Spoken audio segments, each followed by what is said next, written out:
Welcome to the only guide you'll need to visit the Greek city of Athens.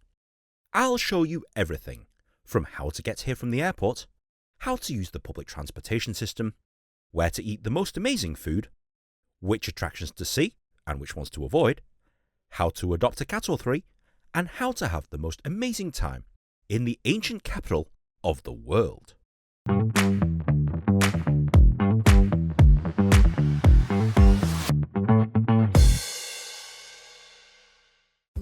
Welcome to Athens, a city full of historic culture, incredible food, amazing nightlife, and fun around every corner. But Athens is quite a big city, and it can be a bit intimidating at first. Fortunately, my guide will make your life very easy, and you'll know exactly what to expect before you get here. So, let me show you a map, and you'll notice that whilst Athens is indeed a big city, the main area you're interested in is right here, the section surrounding the Acropolis. This contains mostly everything you'll be interested in. I'll show you around all the nearby neighbourhoods that are uniquely different to each other, and all 7 of the ancient sites that you need a ticket to see. That said, you only need to pay for 1 or 2 of them, as you can see most of what's on offer from the outer fences. I'll cover how to get in from the airport and how to get around the city towards the end of the video, so stick around for that as you'll need to know these things. But let's start with the most famous and obvious attraction in the city: the Acropolis. This is the ancient citadel that sits high on a hill overlooking the entire city of Athens. It's the very foundation of Western civilization. It's a very large site, and because it's essentially a city on a hill, there's a lot to see once you're up here. The star attraction is undoubtedly the Parthenon, the most famous building in all of Greece. It's surprisingly intact, considering it's over 2,000 years old. It shines majestically in the sunshine, and it looks incredible from every angle. Except for the modern restoration work that's going on, that kinda takes the shine off it a little bit. Get here early and enjoy uninterrupted views at possibly the oldest thing that you'll see with your own eyes. They say of the Acropolis, where the Parthenon is, that there are no straight lines. And that's absolutely true. If you look carefully, the columns are actually slightly bowed to give the illusion of straight lines when viewed from below. Other highlights include the Erechtheion, with the world-famous caryatid columns, the Temple of Athena Nike and the Monument of Agrippa, both of which you'll walk through in order to see the Parthenon, the Theatre of Dionysus, the very first theatre in the world, and the one which modern-day theatres are now based upon, and the Odeon of Herodes Atticus, an ancient amphitheatre that's been beautifully restored and is still used for concerts today. I'm not going to go into too much detail here because I made a separate video about the Acropolis which you can find right here on my channel. Please do check that out, as there's a lot you need to know before you go, including the fact that you must book a timed entry ticket either online, in person, or via one of the ticket machines. I also highly recommend visiting first thing in the morning to avoid the midday heat and the tour groups full of annoying tourists. If you're interested in learning more, at the foot of the Acropolis, you'll find the official Acropolis Museum. This is a super modern museum, showcasing artifacts found on the site itself. Temple pediments, statues, everyday objects, and a lot of interesting items. The museum is very detailed and incredibly fascinating, although admittedly, it's quite expensive for what it is. So, if you're not particularly interested in Greek history or architecture, you could probably skip this and not miss it all that much. Your ticket also includes access to the underground excavations. The museum is built on top of an ancient Greek settlement, and the remains are visible beneath your feet. If you don't want to pay for the museum, you can actually see much of this from the outer railings or from the entrance area for free anyway. If you walk north of the Acropolis, you'll come across the second ancient site on our list, the ancient Agora. This was the heart of everyday life in ancient Athens, and you can see ruined remnants of the town that was here thousands of years ago. While you can see quite a lot of it from the outside, I do recommend buying a ticket here, because inside the gates you'll find the Temple of Hephaestus, one of the best preserved ancient temples in Greece. It was built in 415 BC, and it's surprisingly still intact. From the temple, you'll also get fantastic views over the Agora itself. You'll spend a lot of time reading informational boards here, as much of the site is in ruins, but using your imagination to picture what it used to look like is half the fun. There's also a reconstructed building that now houses the Agora Museum, displaying artifacts, weapons and human remains. Guided tours are usually available and are well worth doing. Overall, it's a pleasant walk in the sun, exploring ruins and remnants of temples, gyms, houses, and there's even some weird statues. Well worth the price of admission. Nearby, you'll also find the Roman Agora, an ancient Roman town that is also now in ruins. Highlights include the Horologion of Andronikos Sirestus, an ancient clock tower, if you can believe that, remnants of temples, and a monumental entrance gate. However, you can see most of this from the street level, so if I were you, I'd save your money and admire it from the outside. You can see pretty much everything from up here anyway. North of that is Keremeikos, the ancient cemetery of Athens. Once again, most of it is visible from outside the fences, so there's no need to pay for an entrance ticket unless you're really interested in an ancient Greek cemetery and you want to see it up close and personal. Walk back towards the centre, you'll pass Hadrian's library, the remains of a vast Roman-era library complex, complete with its own basilica.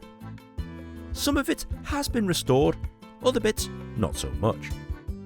Like many of the other sites, it's largely visible through the fencing, so there's no real need to pay for entry. Whilst you're here, you're on the edge of several historic neighbourhoods. Even though they sit right next to each other, each one has its own unique character. At the foot of the Acropolis is Anafiotika, a charming area with narrow streets, whitewashed houses, fruit trees, and a distinctly Cycladic feel. It's incredibly picturesque and a lovely place to stop for a meal at one of the hillside eateries. Very picturesque indeed. Next door is Monastiraki, a lively square filled with modern shops and the famous Athens flea market. You'll find rows of stalls selling cheap souvenirs, old antiques, and all kinds of bargain goods that you'll want to take home with you. It's a bustling hive of activity. It's a great place to wander around and soak up the atmosphere, especially when the weather is nice. Next door, there's Syrri, a vibrant neighbourhood packed with various themed restaurants and bars. It actually feels more like a small Italian town, and at night it becomes especially atmospheric, with colourful lights and lively crowds. It's here in Syrri that you'll also find what appears to be a Christmas village, even though it's February. Well, it's worth a look mainly for the curiosity, especially at night when it glows, like Christmas. Further south is Plaka, one of the more traditional parts of Athens, with its neoclassical buildings, shops selling handmade goods, and lots of taverns. It's incredibly charming and very stereotypically Greek. It also sits right beneath the Acropolis, which makes it even more special when you look towards the sky. Nearby, you'll find Hadrian's Arch, an ancient archway that's amazingly intact. Too bad it's on the edge of a very busy road. This arch guards the entrance to the temple of Olympian Zeus. Admittedly, much of this area is either under restoration or clearly visible from the outside, so there's no need to pay the entrance fee unless you really want to get close to the ruined columns or you really like looking at scaffolding pipes. While you're here, you'll find yourself on Ermou Street, the longest shopping street in the city. But I'll be honest, it's no different to any other major shopping streets you'll find in London, Paris or New York, but it is cool if you do like shopping. Along Ermou, you'll also find the Metropolitan Cathedral of Athens, a beautiful church and a nice place to step inside for a quiet moment of prayer if you're religious. But even if you're not, it's worth walking into, seeing as though it's free. By now, you're probably getting hungry. And fortunately for you, Athens is an incredible place for food. The prices are very reasonable for a European capital city.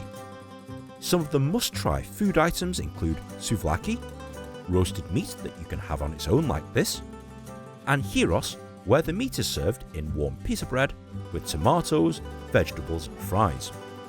Portions here are generous to say the least, and every time I got a gyros, it was bigger than my face.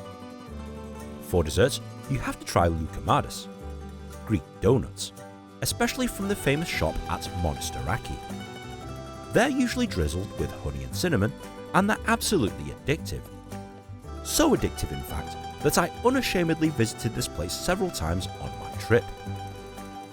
Other classics include Spanakopita, a spinach and feta pastry, really nice actually, and even the Greek versions of foods that you already know are so much better here, all of which are well worth trying. So bring plenty of money and an empty stomach for a fantastic eating experience. Now that you've explored all the neighbourhoods and stuffed your face with food, it's time to explore some more.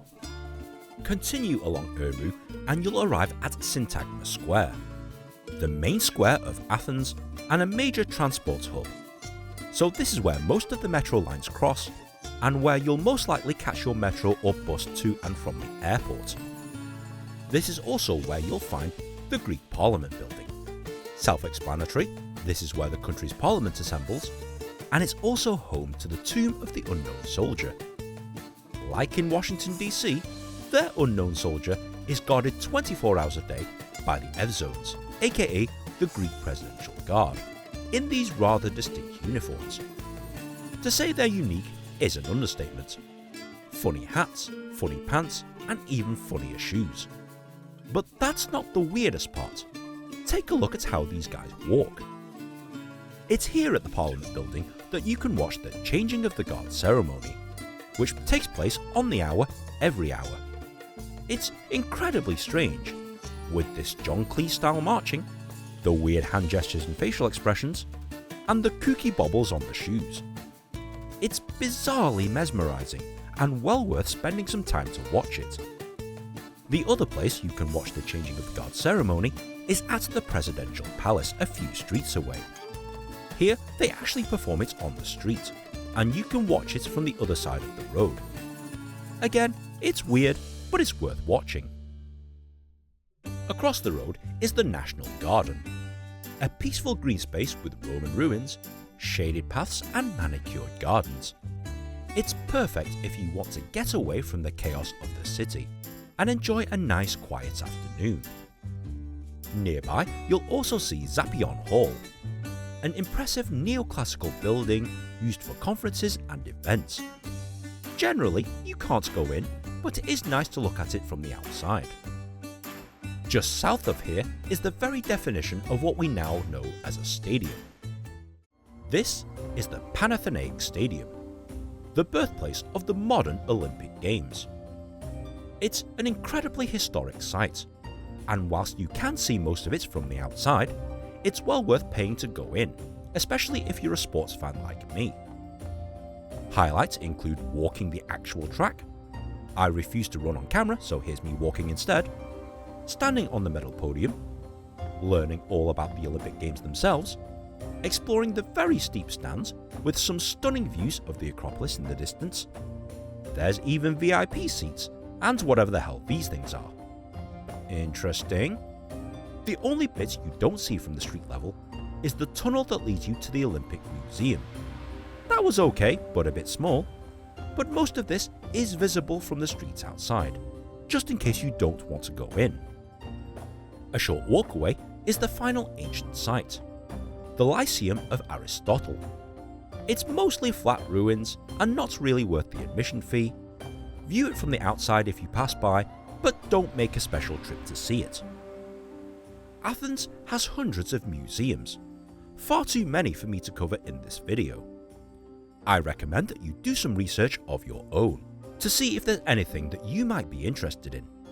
A few notable ones that I went to include the National Archaeological Museum, one of the finest archaeological museums in the world.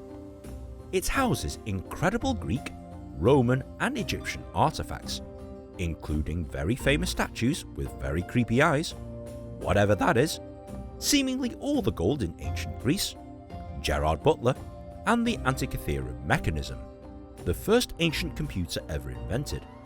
No, seriously. It's interesting, but if you have no interest in ancient history, it's not worth the entrance fee. Car enthusiasts will probably enjoy the Hellenic Motor Museum. I'm a fan of cars, and this motor museum houses cars from pretty much every era, from the early Ford Model Ts to the modern cars of today, the car used in the Captain America films to classic supercars. They've even got an entire floor with all red cars. Red is my favourite colour, so I approve. You'll even see Jacques Villeneuve's BAR Honda F1 car, and step foot in an ancient Austin 7. Overall, if you do like cars, this is the place for you. One museum I definitely didn't enjoy was the National Gallery, Greece's main arts museum. Whilst I'm sure art lovers will actually enjoy this place, for me it didn't contain anything of note, and the pieces on display were pretty mediocre. And you all know my feelings about modern art anyway, so only see this if you have a strong interest in art. But just around the corner is the Athens War Museum. This contains all the toys of war, and from the car park you can see some interesting warplanes. If you don't want to pay to go in, you can see this bit for free. But inside, it outlines the history of war, from the ancient weapons to medieval stuff. Modern guns, funky uniforms, cool motorcycles, this guy with a wonky mustache, and overall, if you're a big fan of this sort of thing, this is probably the best value museum in the city at just €6. But as night falls, Athens becomes a fantastic city to explore. I recommend that you visit some of the attractions that you've been to already, as they look fantastic when it's dark.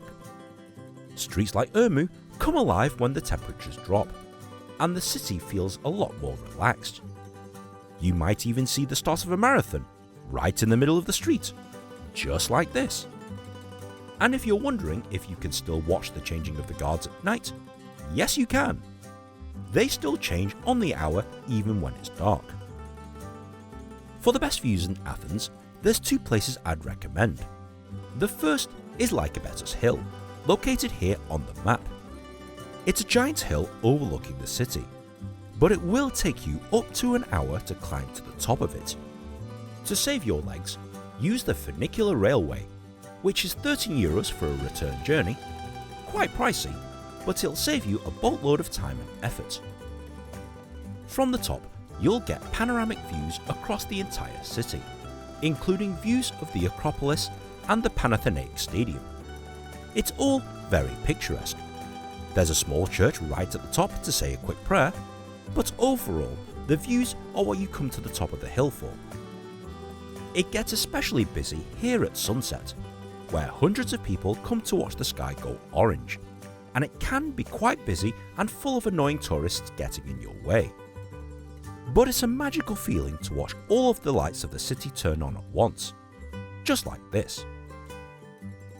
Another great viewpoint is here at Areopagus Hill, near the north entrance of the Acropolis. It's free to access and offers fantastic views without the crowds of Lycabettus Hill. If you have the time and you're bored, I recommend that you jump on the metro system and ride it to the port town of Piraeus. This acts as the port for the city of Athens, and if you're arriving via ferry, this is where you'll dock. Piraeus itself is quite lovely. It has beaches and a nice harbour. When I arrived though, it was incredibly overcast, windy and rainy, so it doesn't look so exciting from my video footage, but trust me, it's actually quite a pleasant place to walk around and explore. even though there's nothing of note here. However, Piraeus is also home to a couple of major sports venues. The Peace and Friendship Stadium, home of Olympiakos basketball, and Georgios Karaskakis Stadium, home of Olympiakos football team. Their arch rivals, Panathenaic, play on the other side of the city, and if you are a sports fan, getting tickets to any of these comes highly recommended. Overall, Athens truly has something for everyone.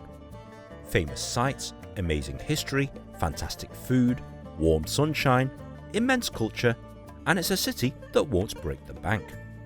Definitely add this to your ultimate bucket list. Okay Nin, I'm sold. What do I need to do? Well, you need to come here to Athens. Athens is served by one major airport, Athens International Airport. The fastest way into the city is follow the signs to the metro station and use Metro Line 3, which will take you to Syntagma Square in about 45 minutes. It costs €9 one way. The alternative is to follow the signs to the bus stop, this one right here, and take the relevant bus for your end destination. It is cheaper at €5.50 for a one-way ticket, but it does take longer, up to 90 minutes depending on traffic.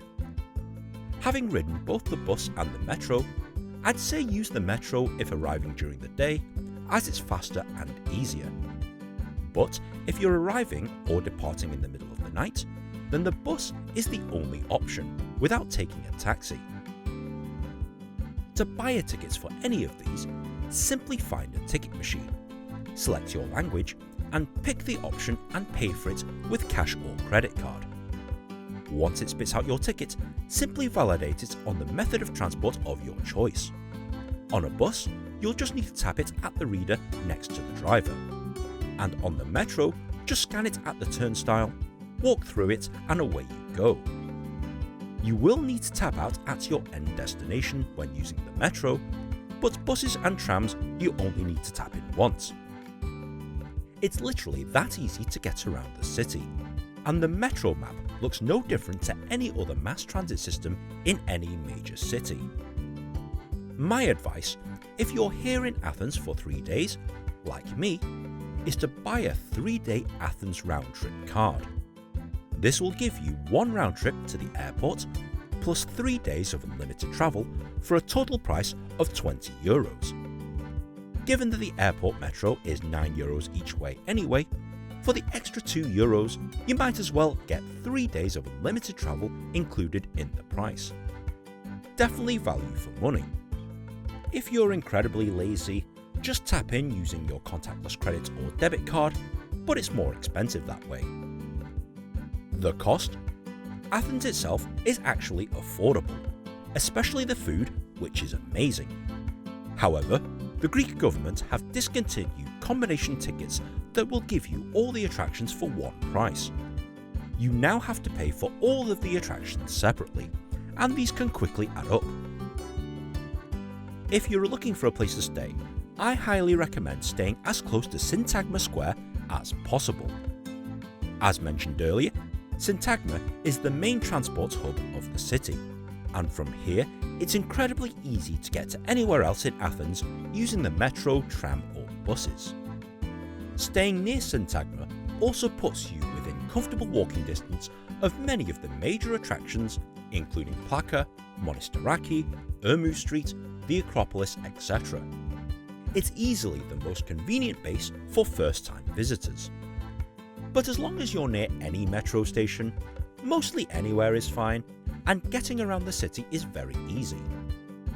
Is there anything else I need to know? Yes, the weather plays a huge role in how much you'll enjoy Athens. In summer, the heat can be absolutely brutal and very draining. I strongly recommend doing all of the major attractions early in the morning or later in the afternoon, avoiding the midday sun wherever possible. Save shopping, eating and wandering for the evening when temperatures drop. I visited in winter, so the heat wasn't an issue, but I did arrive during the worst flooding that Athens had seen in years.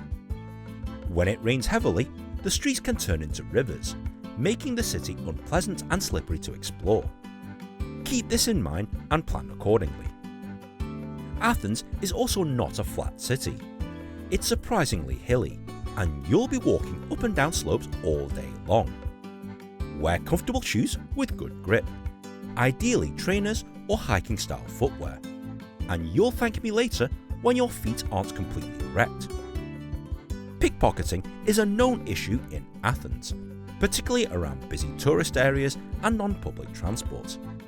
Keep an eye on your belongings at all times, especially in crowded places.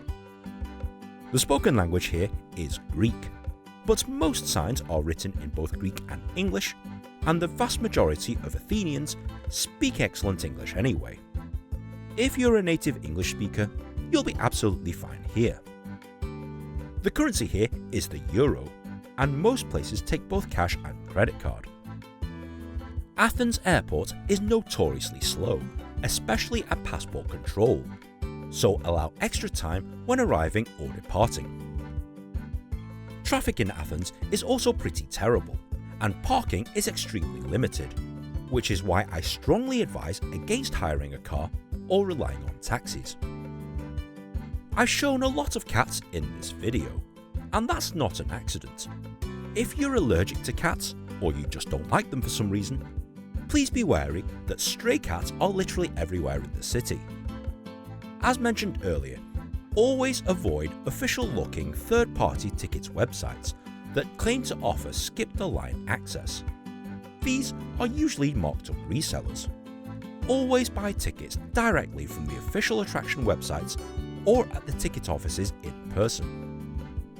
Finally, whilst carrying a paper map isn't a bad idea, I highly recommend downloading an offline map and an offline metro map to your phone before you arrive. This will make navigating Athens much easier, and it won't cost you anything in data. That pretty much covers everything you need to know to have the most amazing time here in Athens. If you've enjoyed this video, please be sure to like, share and subscribe. Leave your questions and suggestions in the comment section below. Thanks very much for watching, and I'll see you in the next episode.